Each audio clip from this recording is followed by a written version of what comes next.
Celebrating his 60th year last week, Andy Serkis came to wide public notice for his performance as Gollum in the Lord of the Rings film trilogy, for which he provided motion capture movement and voice for the CGI character.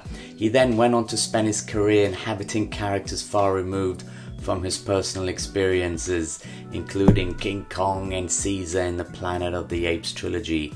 Some may argue the legitimacy of CGI assisted acting and whether it is considered real acting, but you can't help but admit that from his performances there's a real depth and diversity to Andy's output.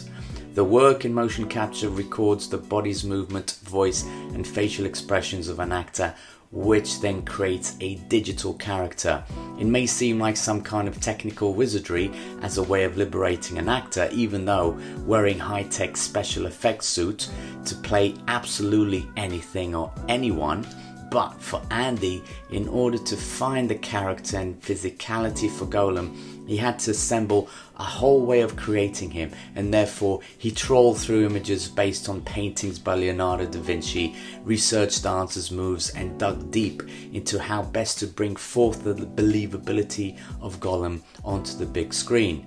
Everyone has their own interpretation of what Gollum is, what he should look like and sound like, but it was up to Andy to just trust his own instincts and go with it.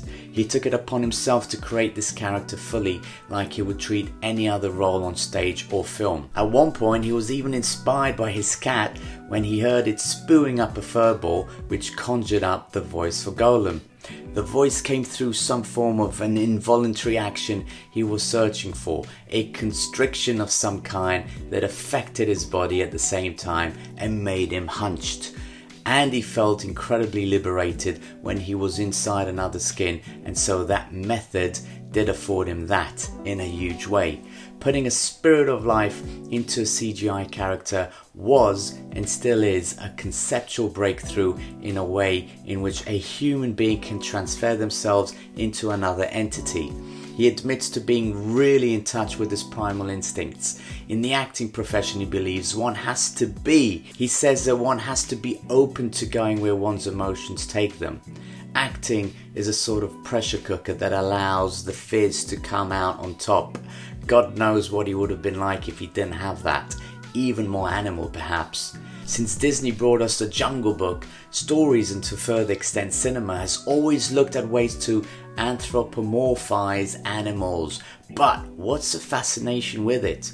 One reason is the ability to talk about the human condition in the safety of a fantasy or a sci-fi environment and be able to dig deep into the feelings, ideologies and belief systems that we can't necessarily as humans discuss in public.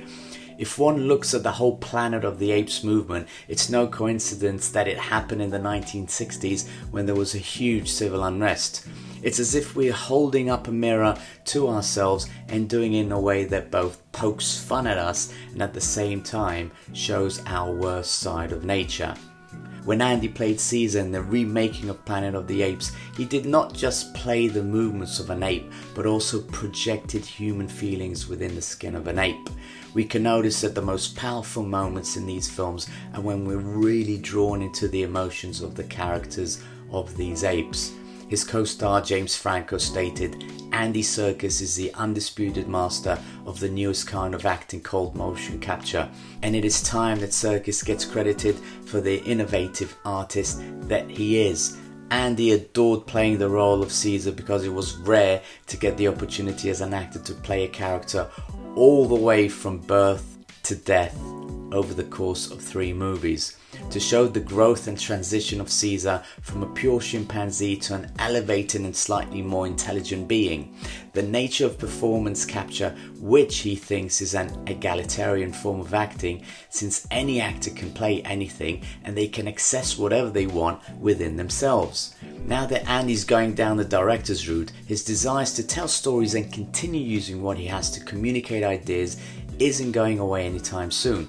One of his upcoming projects is the retelling of George Orwell's Animal Farm, and he hopes to make his version of Orwell's even relevant masterpiece emotionally powerful, humorous and relatable for all ages.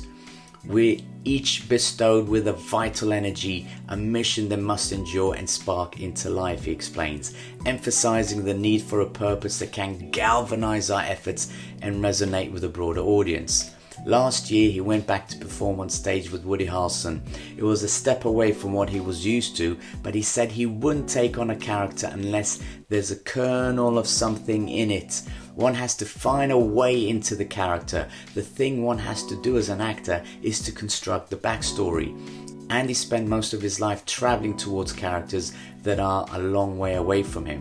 He found it easier to reach out to characters, but now playing characters who aren't necessarily animals is giving him the chance to experiment further, whether it's for plays, on stage, or for other roles such as Alfred in the new Batman.